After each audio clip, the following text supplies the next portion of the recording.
Thank you very much for this nice introduction. As you can see, I'm a colored dog with, in terms of my research interests. And it was interesting because Markus asked me, hey Charlie, you have made some research on personality growth as well, so can you tell us something about it?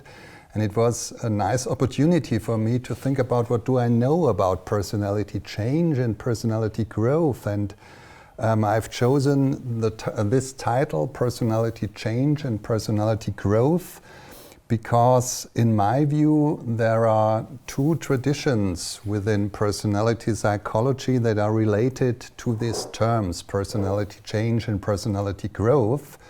And the first tradition is these trait theories of personality that are more related to descriptive research on how personality traits may change over the lifespan, so to say personality development. And also in recent years there was an interest whether these personality traits, these relatively stable and consistent personality traits, may also be changed through intervention. And this perspective is related to the 5-factor model of personality. So I will tell you something about this model, although I guess that all of you, most of you, will know something about this model. And in the second part of my talk, I will turn to this personality growth perspective that is related to humanistic psychology and also to positive psychology. It's very prominent, this idea of growth there. And I will tell you some of these concepts, and I will also give you a short introduction to my own research.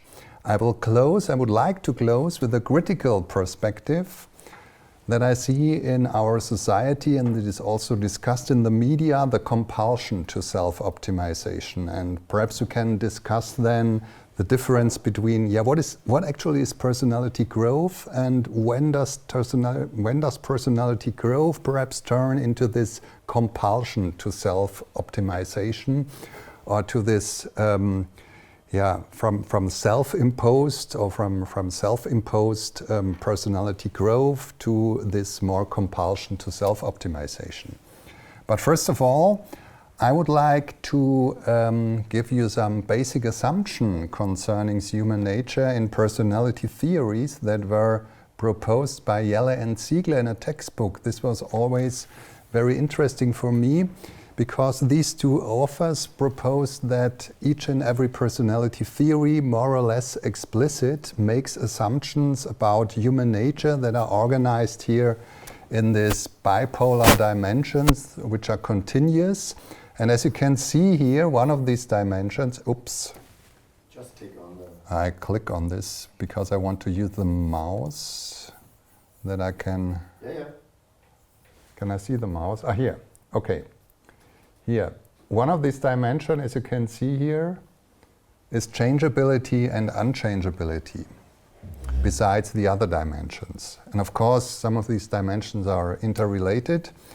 And if you take, for example, Sigmund Freud's psychoanalytic theory of the person, Jelle and Ziegler would say that Sigmund Freud's theory is very close to this unchangeability notion, because although overt behaviors may be changed in psychoanalytic theory, the core of personality remains very stable and is determined by childhood experiences and so on.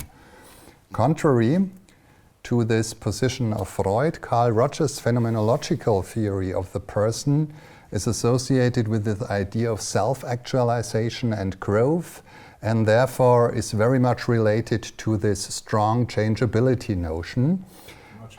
Much better. And there is a mid-range position in this early trait theory by Gordon Allport.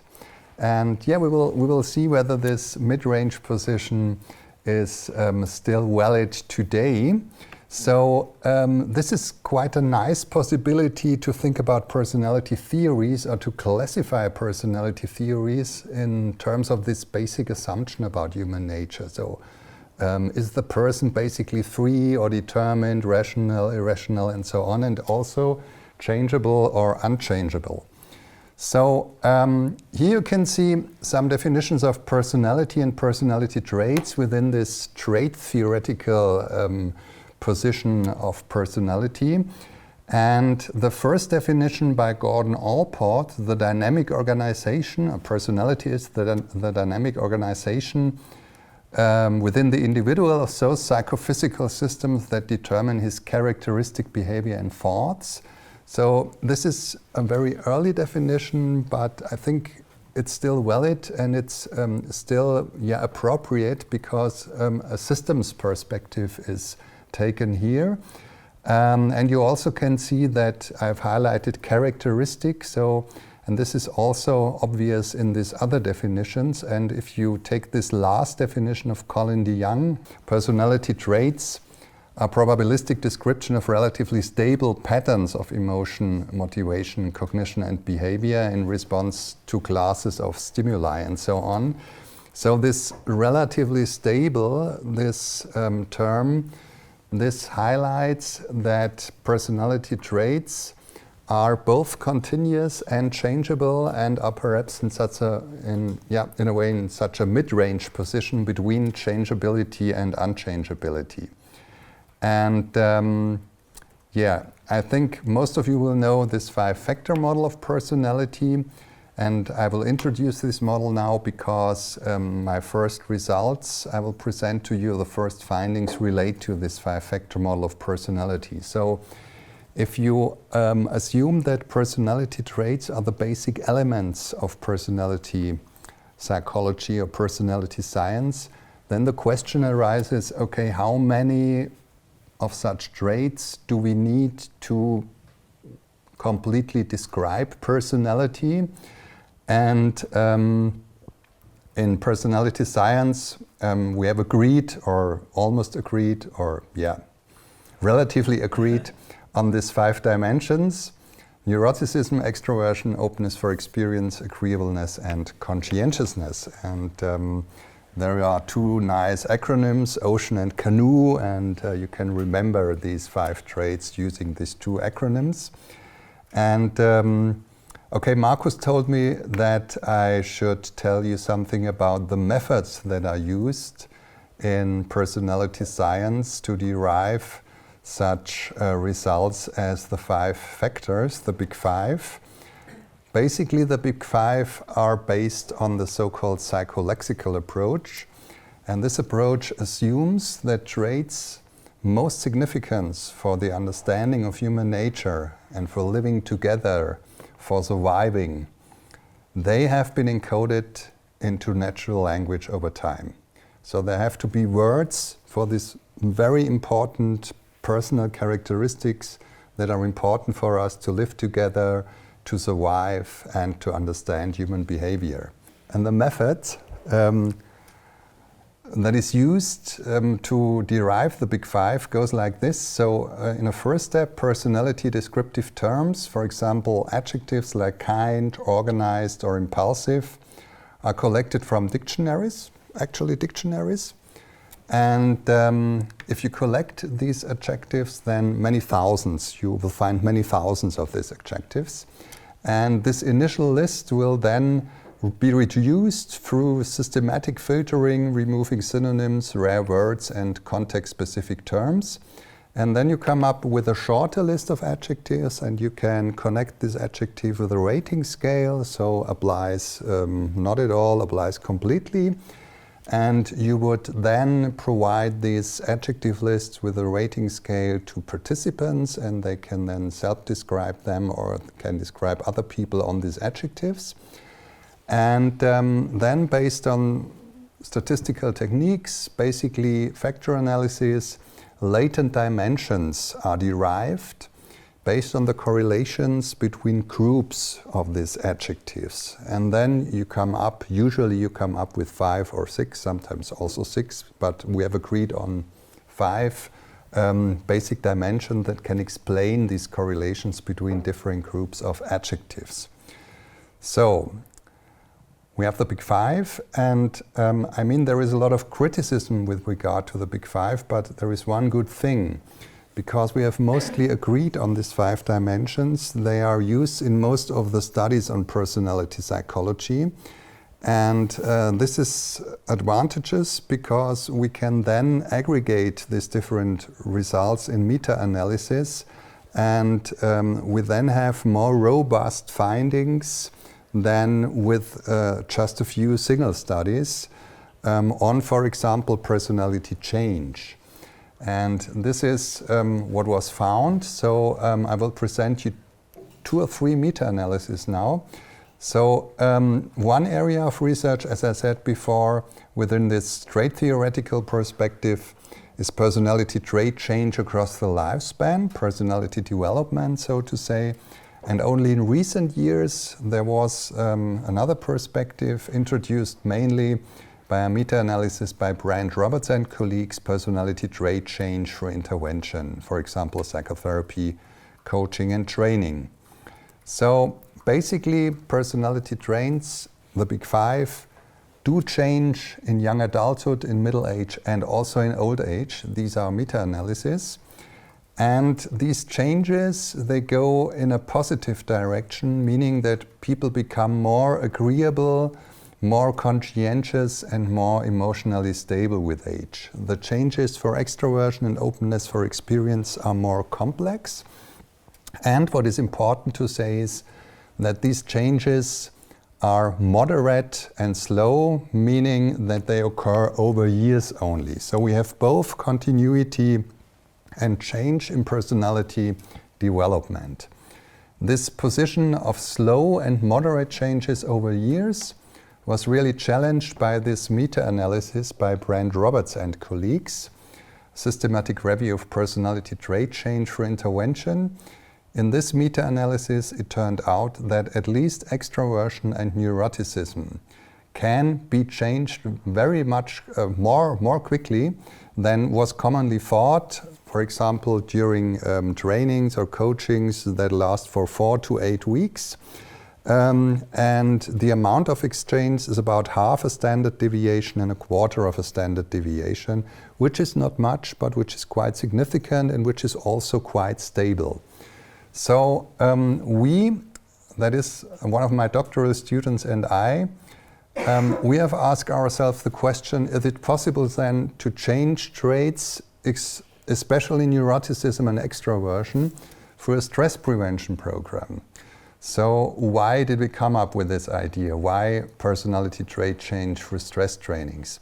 So first of all, my doctoral student was a trainer in this well-established stress management program by Gerd Karlutzer. That is quite common in Germany, and she has extended this training by an online coaching within this virtual learning environment, Moodle. This was at my time at the Fern University in Hagen. And this stress management program basically addresses 3 levels of stress that are also approaches in stress research, in psychology, in personality psychology, but in other areas of psychology as well. The first level addresses stresses as input.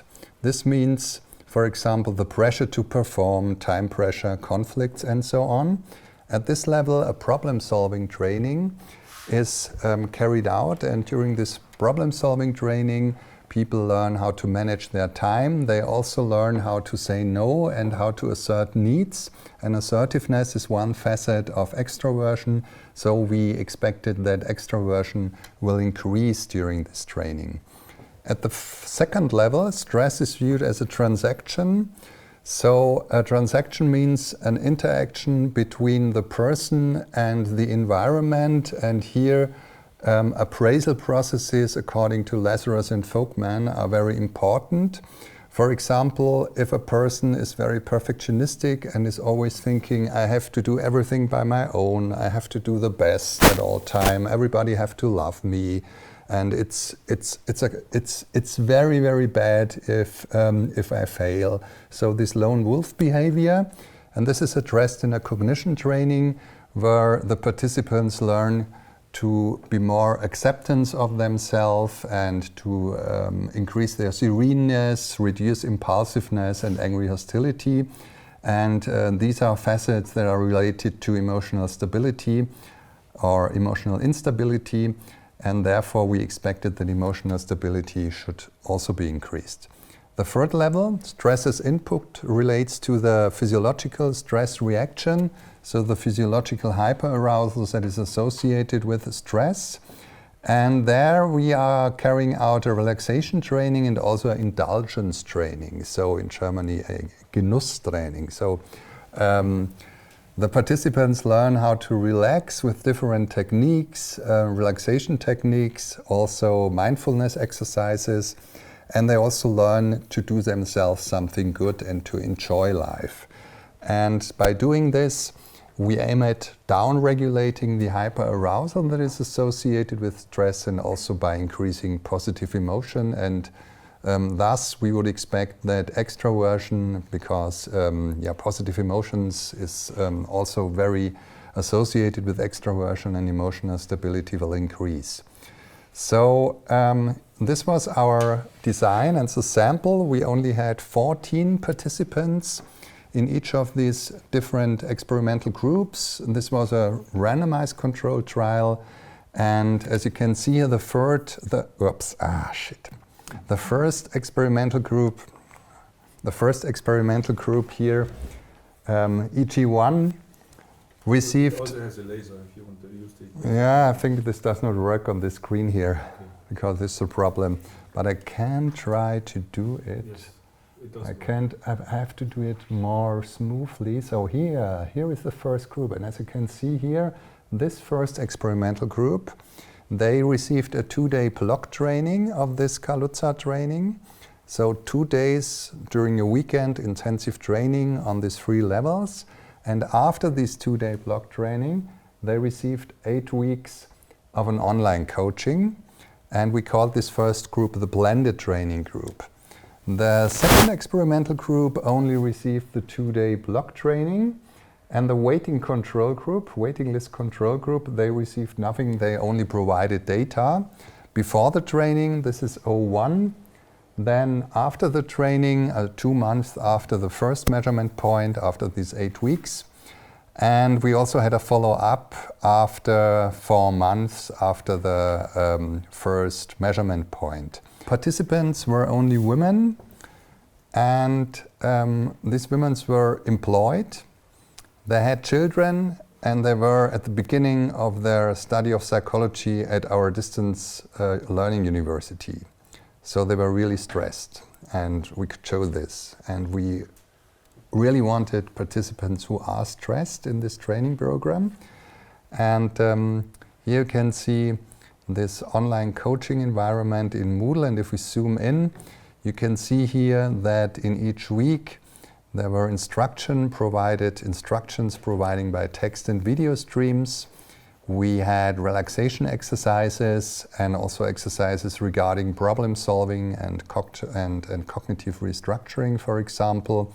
And what was very important here is that each participant received feedback, single feedback in these forums, and also feedbacks from the group. And we assessed extraversion and emotional stability right before the training and after 4 months at this third measurement point. We also collected data on, for example, coping strategies and on well-being, on stress experience. But for the purpose of our talk, these data on extraversion and emotional stability are most important. And as you can see here on this left figure, the red line, this is related to the blended training group, and the green line is related to the block training group. And as you can see here from pre-test to follow-up, neuroticism decreased compared to this blue line control group. And the increase in extraversion was not so pronounced, but it was also significant. And we were able to replicate this effect for neuroticism in another study were not only Gerlin Bracht was the trainer for these participants, but we also had other trainers that carried out this program. So it is possible, actually it is possible to change such personality traits, and this was long not the focus of research in personality psychology, at least not in this trait approach of personality psychology, because this is also a theoretical assumption, because research was focused on the stability of personality traits, and therefore changing for intervention was of no interest at all. And only in recent years it turned out that these personality traits may be changed, and this is especially important for neuroticism because it is associated with quite negative outcomes, life outcomes, and also with negative emotion and stress and so on. Okay, now I will turn to the second part of my talk, the growth perspective in humanistic and positive psychology. And I guess most of you will know something about these two traditions, but I will just give a brief overview. First of all, the humanistic personality theories are sometimes called the third force in psychology. The third force, besides psychoanalysis and behaviorism, and a kind of a counter movement, because they focus on these positive human qualities like striving for self-actualization, growth potential, instead of internal and external determinants. So psychoanalysis, at least classical psychoanalysis, is focused on internal determinants of experience and behaviors, and at least classical behaviorism is focused on external stimuli that determine behavior. And the humanistic tradition has pointed out that there is a third force, self-imposed change or self-determination and self-actualization, and this was a very important turn in the history of psychology. Main representatives, two of the main representatives are of course Karl Rogers and Abraham Maslow, and since 2000, at least since 2000, we have positive psychology. Why since 2000? Because the millennium issue of the American Psychologist was a special issue on positive psychology, edited by Martin Seligman and Mihaly Csikszentmihalyi. And this was a kind of big bang or a starting point for the positive psychology movement, first in the US and then worldwide. Although this term positive psychology was first introduced by Abraham Maslow in 1954 already.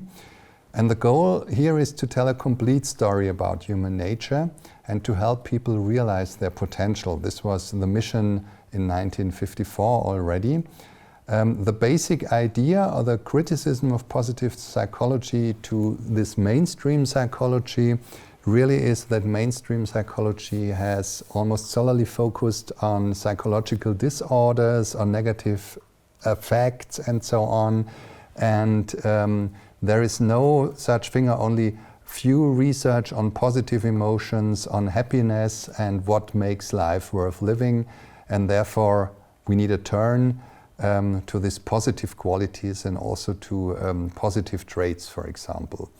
So if you look at this tradition and if you look at the further developments of this tradition, then you can see that this idea of self-actualization by Rogers and also Maslow, and this striving for positive self-experiences that was assumed to be innate by Rogers is picked up in a way by this flourishing concept by Martin Seligman. Flourishing is a state of optimal human well-being in which individuals fully utilize their abilities and potential to lead a fulfilling life. And according to Seligman, this flourishing may be fostered by 5 central elements, which he described in his PERMA model. So it's always good to have nice abbreviations for one's own models. So PERMA. So positive emotions are important. Engagement, this means that you try to immerse in activities, to fully immerse in activities and experience a state of flow. Then maintaining and positive and supportive interpersonal connections, meaning, doing something meaningful, goals that are perceived meaningful, significant and greater than oneself, and to also accomplish goals, to set goals and accomplish them. So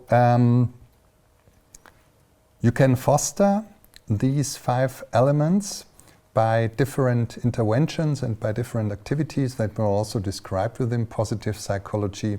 First of all, by recognizing and utilizing your own strengths and resources, then by cultivating positive emotions, so you can do something to experience positive emotions. For example, it is suggested that you use a gratitude journal, you use a kind of diary in which you, for example, wrote down in the evenings for which little things are you grateful today. So this would be a possibility to cultivate positive emotions.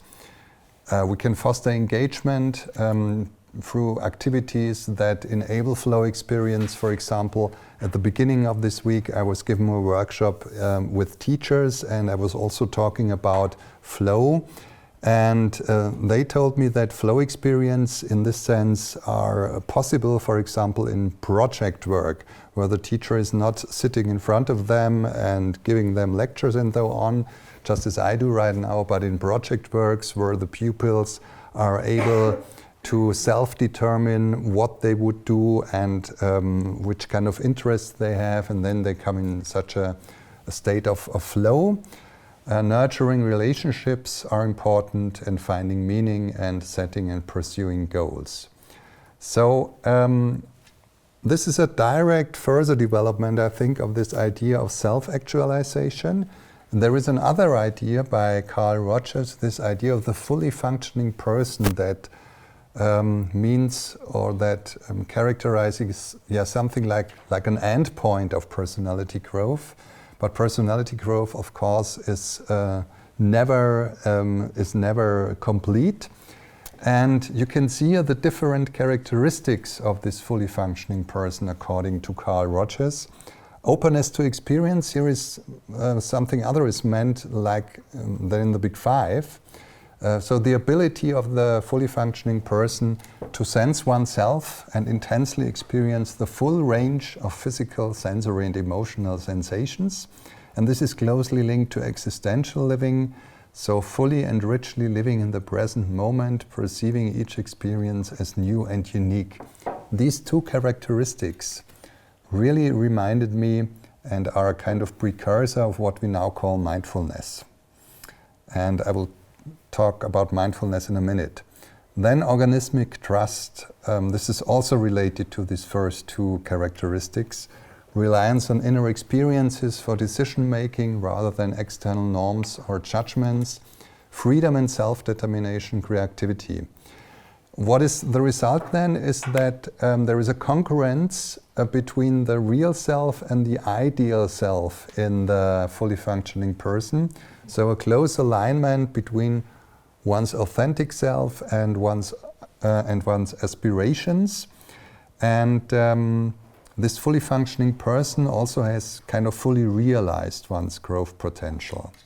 As I said before, I see 3 further developments of 3 echoes of this fully functioning person in the positive psychology tradition now. First of all, mindfulness, then character strengths and virtues, and third, 3 dimensions of the good life.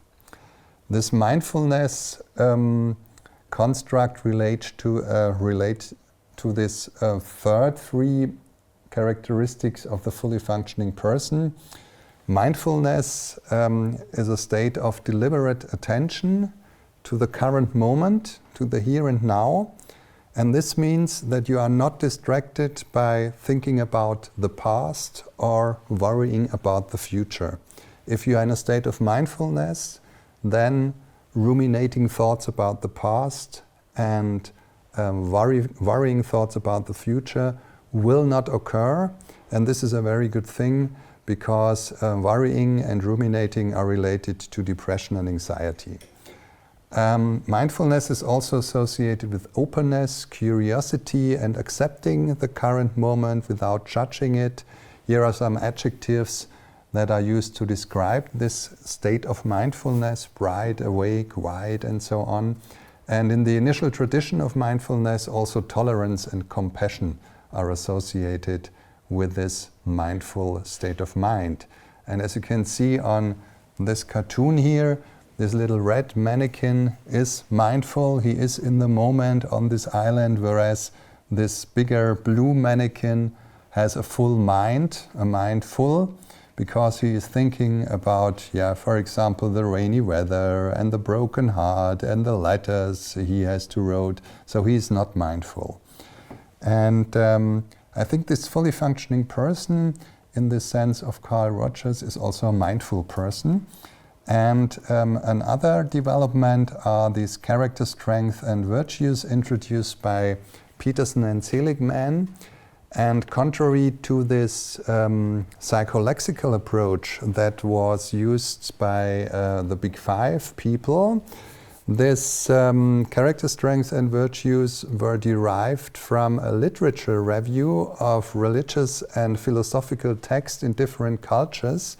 And then Peterson and Seligman came up with 6 universal virtues encompassing 24 character strengths, so on a theoretical basis. And later they also constructed a questionnaire, the Inventory of Strengths, Values in Action questionnaire, that is also available in German language and was translated by Willibald Ruch. And but the first step was really to really study religious and philosophical texts. And as you can see, these character strengths are also conceived of as stable personality traits that manifest in thinking, emotions, willpower, and behavior. And as you can see on this slide, this different virtues and character strengths, they encompass qualities that are not captured by the Big Five. For example, courage, emotional strength, authenticity, bravery, which is very important, for example, for my soldier students. And this is a characteristic that is important for them. They have to develop this characteristic. And this is not covered by the Big Five space, but it is in this virtues and character strengths. Also, humanity as a virtue, which is associated with kindness, capacity for love and attachment, social intelligence. And justice, temperance, and transcendence, where also humor is covered with transcendence. So it is very important to realize that this notion of personality growth is closely associated with the notion of the good life in positive psychology, leading a fulfilling and good life, which is also an idea of flourishing. And this positive self-experiences and well-being in the texts by Rogers and also by Seligman, the character strengths and virtues is also associated with this idea of a good life. The question is, what actually is the good life? What is a good life? This is also a very important question for philosophers and theologians, I think.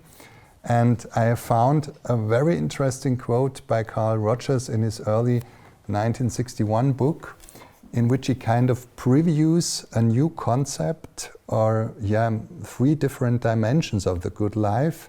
And I was really flashed when I read this. Perhaps again, I read this once, but then in preparing for this lecture and for this other workshop, I was really rereading this. So the good life. And this is also seen as a kind of integration of the fully functioning person in kind of a composite picture of the good life. So I read it for you. The good life involves a wider range, a greater richness than the constricted living in which most of us find ourselves. To be a part of this process means that one is involved in the frequently frightening and frequently satisfying experience of a more sensitive living with greater range, greater variety, greater richness. I believe it will have become evident why, for me, adjectives such as happy, contented, blissful, enjoyable do not seem quite appropriate to any general description of this process I have called the good life, even though the person in this process would experience each one of these feelings at appropriate times. But the adjectives which seem more generally fitting are adjectives such as enriching, exciting, rewarding, challenging, and meaningful. This process of the good life is not, I am convinced, a life for the faint-hearted. It involves the stretching and growing of becoming more and more of one's potentialities. It involves the courage to be. It means launching oneself into the stream of life. And this is really a kind of first idea of what was now called recently a psychologically rich life, a third dimension of the good life beyond happiness and meaning. And as you can see here in this table, and I can share the slides, of course, for you, Oishi and Westgate differentiate these three dimensions of the good life. So first of all, the happy life that is characterized by comfort, joy, security, positive emotions, and which leads to personal satisfaction in the end. It's facilitated by money, for example, good relationships. Then a second dimension of the good life, or a second way to the good life, is the meaningful life, which means you do something significant, which has purpose. It's associated with coherence, moral principles, and this leads to a societal contribution. And the third dimension of the good life is a psychologically rich life that is mostly characterized by perspective-changing experiences, by variety and interest. And this is the idea, this psychologically rich life leads to wisdom in the end. It is interesting because Oishi and Westgate also found ideas or traces of this psychological rich life in the philosophical literature, for example, in the texts of Friedrich Nietzsche, in Thus Spoke Zarathustra. So here is a quote, and this quote was also used in this paper by Oishi and Westgate. The title character casts happiness and meaning as banal, observing that others would laud and lure me into a small virtue. And now we hear the pathetic words of Friedrich Nietzsche, as you all know them. They would persuade my foot to the tick-tock of a small happiness. I walk among these people, they have become smaller, and they are becoming smaller and smaller, but this is due to their doctrine of happiness and virtue. Instead of small happiness and meaning, Zarathustra advocated the life of the wanderer. So a psychologically rich life is the life of a wanderer. Peak and abyss are now joined together. You are going your way to greatness. Your ultimate danger has become your ultimate refuge. And so taking this quote of Zarathustra, one can say that this psychologically rich life is best characterized by a variety of interesting and perspective-changing experiences. And now, this is important, a significant reason neither a happy life nor a meaningful life captures the full range of human motivation is that both happy and meaningful lives can become monotonous and repetitive and boring. Associated, and this was I think the most interesting idea of this notion of the psychologically rich life for me, with this idea of the psychologically rich life, is the exploitation-exploration dilemma. And this can be illustrated by a song title by The Clash, Should I Stay or Should I Go? So this is associated with a fundamental evolutionary challenge species are faced with.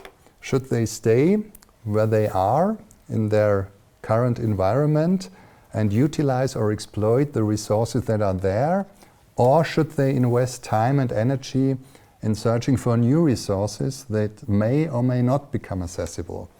And some species, they combine these two strategies in an optimal way. For example, there are certain birds, and some of these birds stay where they are, and other of these birds, they fly around and look for other resources.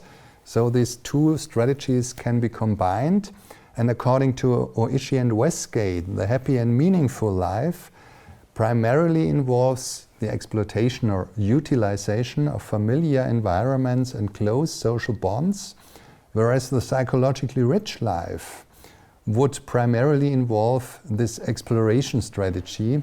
This means expanding horizons and building new social connections. And probably a balance between the two strategies is most fitting for leading a good life. And if you ask people what kind of life they want, the picture is crystal clear. So these are different surveys in different countries, and most countries and in every country, every people and each of us want to have a happy life, of course, positive emotions, security, satisfaction, but also a meaningful life, and to a lesser extent also a rich life. So perhaps the combination of these three strategies makes up a good life and makes up personality growth. Yeah, okay. There's a questionnaire, and we also have translated this questionnaire into German language. And in this questionnaire, in the instruction, first it is explained what is meant by a psychologically rich life, and then questions are asked. The questions that relate to this psychologically rich life. This is just an abbreviation. So. Just one very general question. Could one say in a way that the traditional humanist model is that the human organism has an unfulfilled potential, but it's still the human organism, which goes somewhere all the way back philosophically to Kierkegaard or whatever, then to positive psychology and Carl Rogers. And the other model is more that, not the humanist, but the transhumanist model. So, in the sense that we need enhancement. The organism is not enough. The organism needs to be connected to all these machines and future technologies, because the human organism is somehow deficient. So we need not a humanism, but a transhumanism. Or maybe is that reading too much into it? No, I think this is quite a valid description of the current state of things, not in psychology. I'm not aware of texts, of psychological texts, at least not in our peer-reviewed journals that would discuss this transhumanistic idea. But I think it's quite a valid description, because I think we are already there. And I remember a discussion in our university where one of my colleagues said, and we were talking about cyborgs, and he was saying, okay, the funny thing about cyborgs is that when we are cyborgs and we will become cyborgs, and we will not realize it. And this means we are already cyborgs, but we have not realized it.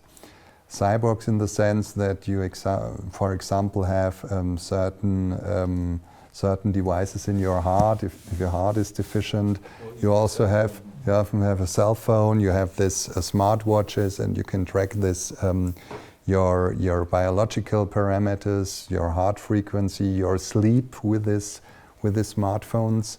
And I think we are already in such a transhumanistic state, more or less.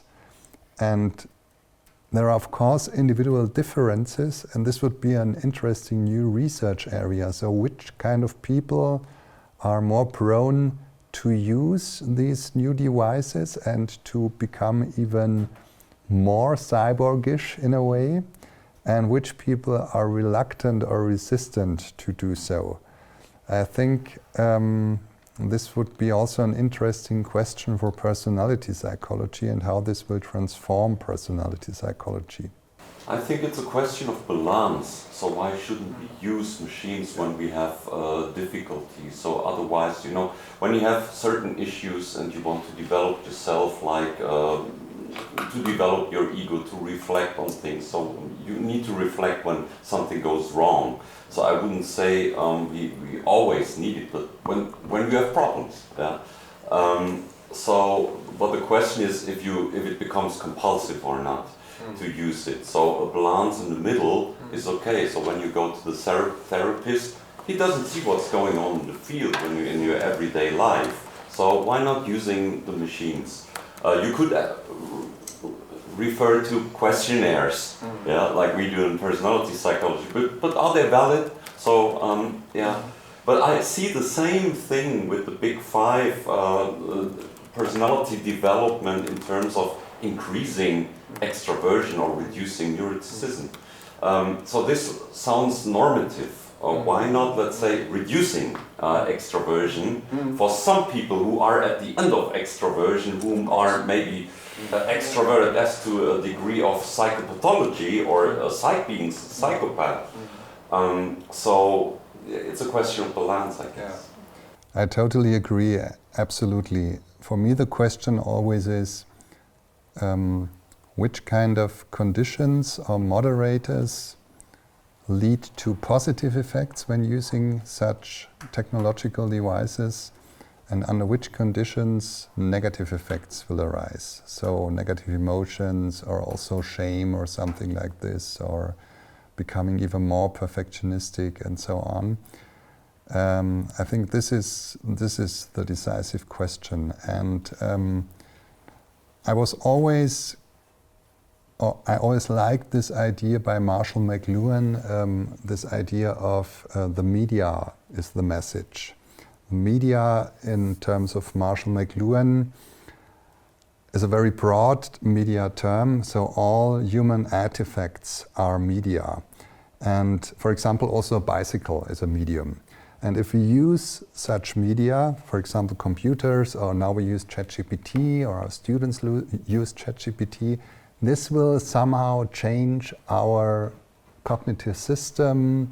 This will somehow change something in our human being as related to the world. And this is, of course, a very difficult question. But I think that these technical devices have somehow changed our way we behave as human beings, or we relate to the world as human beings.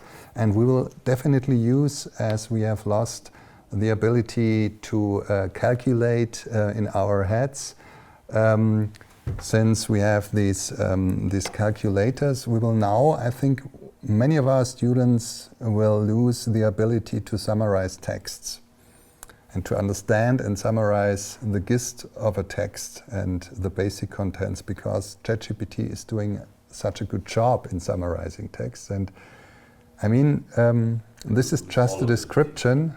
This is just a description, but I think we just have to be aware of this development, and we have to teach our students how they can use ChatGPT, or also our clients how they can use such smartwatches or smartphones.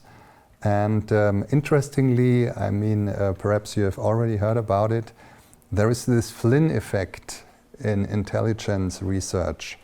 And this Flynn effect, Flynn is a researcher, colleagues, he has detected that the average IQ was rising during the last decades, and now we have a reversed Flynn effect in some of the countries. And this reversed Flynn effect is also assumed to be associated with the use of social media, for example, in younger people. Because of social media. This would be one hypothesis. I mean, there are only little data on this effect, but it would not surprise me, really. Okay, yeah. Yeah, so I think, I mean, you know, Godehard mentioned one possible way in which kind of the philosophical work on transhumanism could, you know, intersect with some of this stuff. But I was thinking, what it made me think of, especially in your discussion of sort of the quantified self, you know, discussion, is less about things like extended consciousness and, you know, the way our cell phones become part of our processing or whatever, and more about what T. Nguyen has called value capture. Value capture? Value capture. So T. wrote this book called Games, Art as Agency, and he uses a lot of the work by Bernard Suits on like games and play and so on. Okay. But more recently, he's been doing a lot of work on gamification. Okay. And he says, one of the things that we like about games is that sort of the rules are very clear, and like even if there are obstacles to be overcome, and we're like selecting to use less efficient means in favor of overcoming obstacles, we know kind of what we have to do.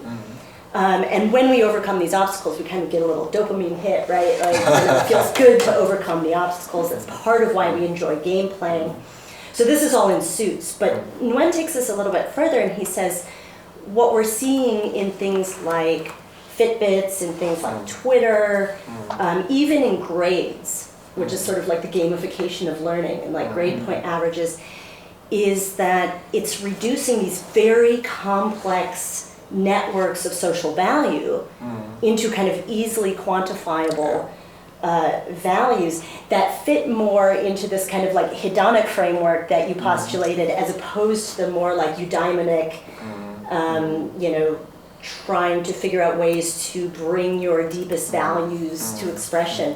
And so he thinks that even though a lot of convenience comes with these kinds of technologies or these forms of value capture, it also sort of undermines the very point of the activity. Like Twitter undermines the activity of meaningful communication. And so that might be another place where looking at that work in philosophy could be really interesting to pair up with some of this research that's going on. Thank you very much. So I was also thinking, some of my colleagues, and I was also involved in this project, they have developed a scale for a new construct that is used also in marketing research, technology paternalism. So, for example, if you should use a Garmin watch and if you track your sleep like me, then your Garmin watch tells you every morning in a sentence, in a few sentences, how well you have slept. And sometimes when I had a party with my friends and when I drank too much wine and so on, and when I went to bed very lately in the night, then of course my Garmin watch tells me, oh, you have not slept very well, and you should go to bed earlier, and perhaps problem solving will be difficult for you today. And this is an example of technology paternalism. And then I would wish that my Garmin Uhr tells me, hey, yesterday you went to bed too late, you have drank too much wine, but you have a lot of fun with your friends, and this is a good thing, Because this is a very restricted evaluation of what is happening in my life if I only use the self-tracking devices. I have the exact opposite experience where it tells me like you slept really well. And I'm like, wow, I woke up a bunch. Yeah. Of course. Times. I was like, last night sucked. Great, that wonderful sleep. In some other lives, maternalism, it's not paternalism. Okay, but there was another question, I think. There was another question here. Yes, Matthias. Yeah. Matthias. When I was a student of pedagogy in the 90s, I had to read a lot about and a lot from Rogers, client-centered therapy, or Ruth Kohn, theme-centered therapy, or Viktor Frankl, logotherapy, and it was very important for me in my own personality growth. I learned a lot from Rogers and the topics of Rogers. And it was fascinating for me to hear you in that workshop in 2025 as a kind of psychological researcher, these 60 years old topics. Yeah. So my question is, are there actual research programs in your field of empiric psychology concerning or dealing with the topics of Rogers or humanistic psychology or these themes? Is that a part of discussion in your area of research? In psychology, in personality psychology, no, I would say. But within positive psychology and whenever it comes to changing negative emotions into positive emotions, and also in clinical psychology, the traces of Rogers' ideas are still there. For example, in clinical psychology and psychotherapy, it is well known that the most important thing in psychology is the relationship between the therapist and the client. And this was Carl Rogers' idea. And he was the first who also did systematic research in this area.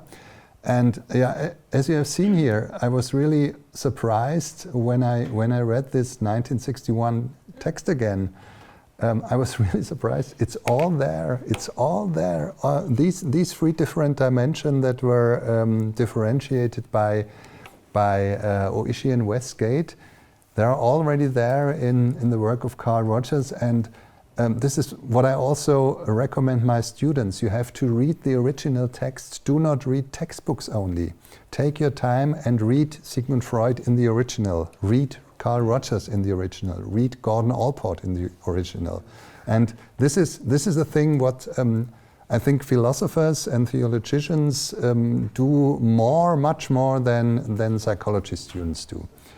I think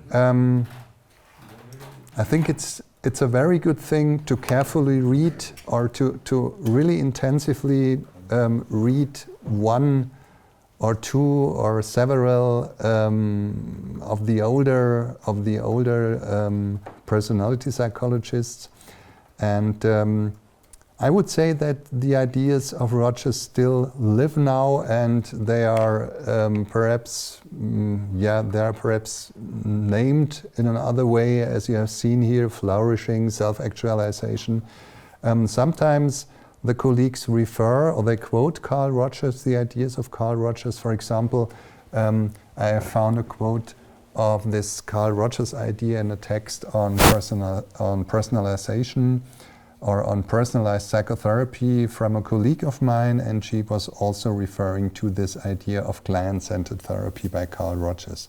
So it's still important, but I think new concepts, or perhaps more differentiated concepts, and new terms were sometimes invented to pick up these ideas Carl Rogers has already formulated. And I would totally agree, Carl Rogers is one of the most important figures in psychology. Thank you very much for your very interesting talk. I was wondering, I'm really curious about, whether or not you tested or investigated the relationships between HRV and mindfulness, and what was the result? Yeah, and the last thing, in how HRV and mindfulness were related to personality change. Here's one of the slides. So what we did was, these were subjective data, and you cannot see the different constructs that are behind these bars. And I will have to check whether I have the respective slides in this presentation, because I can, let me see. I had to shorten it very much. No, I did not have them here. So then I answer your questions without these slides. So what we found was that for this HRV, heart rate variability, for the stress level, we found immediate effects, because we asked our participants to keep their Garmin watches the entire 4 weeks. And then they could self-select a positive psychology interventions, for example, also a mindfulness intervention, a body scan. And we also ask our participants that they should do this experience sampling right before they started the intervention, so collect states before and collect states after this experience sampling. And what we found was that the heart rate variability becomes better, so it becomes lower, and this indicates less stress. So they experienced, especially during this body scan exercise, less stress. And this was also shown in other studies by my colleagues at the Helmut Schmidt University in Hamburg when they were doing these mindfulness exercises. And they also experienced, or they also reported more state effects in terms of subjective stress, which is not surprising, because if you are doing a mindfulness exercise, if you take your time and you had 10 minutes of a break and you are focusing on yourself, and then there is perhaps something, such a thing as an effort justification effect, you know? But on this physiological level, you can also find less stress in terms of heart rate variability. What we also found was, and this was also not new because this result also emerged in other studies, overall we had a zero correlation between heart rate variability and subjective stress ratings. Overall, and overall means also with regard to these other experience sampling points that were collected by chance during these different days. And we could show that this effect was moderated by certain personality traits, conscientiousness, for example. And what we did not test already in this study is whether also personality traits were changed by these interventions. I mean, there is another study in which we did not use experience sampling, where we could show that, for example, general anxiety, which is strongly related to neuroticism, was changed through such a mindfulness intervention that was carried out for 2 months even. So you will find effects. The question, of course, always is, will these effects remain stable over time, also at follow-up? But I think for me, it's not so surprising that the emotional stability will rise if you teach your participants to regulate their emotion, to down-regulate the physiological hyperarousal. And also during this mindfulness interventions, you have this positive thoughts, which you are also insert in these mindfulness interventions. So, but we did not do this now. We are now running a study where we also have control groups, and in which we also vary the different positive interventions, just to compare whether this possibility to self-select interventions really has an additional effect compared to you have to do this right now. So this is ongoing research as yet. Yeah. Mm-hmm. Thank you very much. Okay.